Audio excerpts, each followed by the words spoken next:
ছোট্ট ছিদ্রপথে কিডনি পাথরের সর্বাধুনিক চিকিৎসা, এই বিষয়টা নিয়ে আজকে আমি কথা বলবো। এই অপারেশনের নাম হচ্ছে PCNL বা পারকিউটেনিয়াস নেফ্রোলিথোটমি।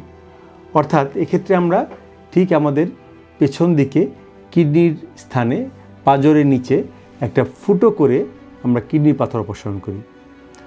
এই পদ্ধতি খুবই জনপ্রিয় এবং সারা পৃথিবীতেই অনেক জনপ্রিয় হয়ে গেছে। কারণ যে পাথরগুলো খুব ছোট সেগুলো সাধারণত শক ওয়েভ দিয়ে ভাঙা যায় কিংবা প্রস্রাবের রাস্তা দিয়ে ফ্লেক্সিবল ইউআরএসের মাধ্যমে দূর করা যায়। কিন্তু যে পাথরগুলো তুলনামূলক একটু বড়, যেগুলো 2 সেন্টিমিটারের চেয়ে বড় কিংবা লোকেশনটা হচ্ছে কিডনির নিম্ন তলায় বা লোয়ার ক্যালিসিয়াল, সেগুলো কিন্তু এই পদ্ধতিতে অন্যান্য পদ্ধতিতে ঠিক সফল হওয়া যায় না। কিন্তু পারকিউটেনিয়াস নেফ্রোলিথোটমি পদ্ধতি খুবই জনপ্রিয়, সারা পৃথিবীতেই জনপ্রিয় হচ্ছে। এর মাধ্যমে আমরা প্রথমে একটা কিডনির পাথরটাকে লোকেট করি, প্রস্রাব রাস্তা দিয়ে একটা আমরা ইউরেটারি ক্যাথেটার ঢুকাই, তারপরে পাথর লোকেট করার পর আমরা ডাই দিয়ে দেখি ক্যালিসিয়াল সিস্টেমের অবস্থা দেখি এবং আমরা পাংচার করি। আমরা ডিজায়ার্ড বা আমাদের প্রয়োজনীয় ক্যালিসিয়াল পাংচার করি, সেখান দিয়ে একটা গাইড ওয়্যার ঢুকাই এবং সেই রাস্তাটা আস্তে আস্তে প্রশস্ত করা হয়।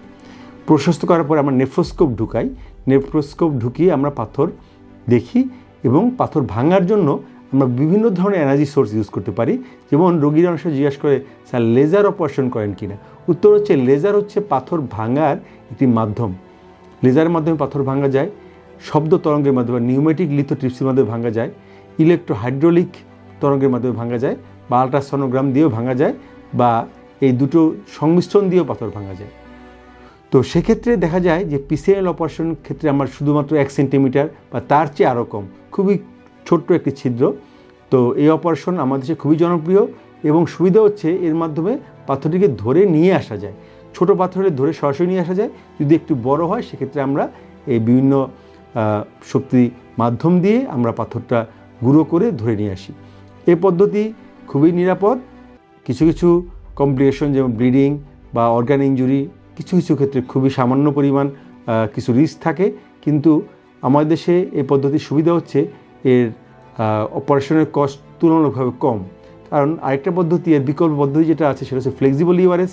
সেটার মেশিনের কস্ট খুবই বেশি এবং সেই পদ্ধতি সব জায়গায় মেশিন অ্যাভেলেবল না এবং সেটার খরচ অনেক বেশি।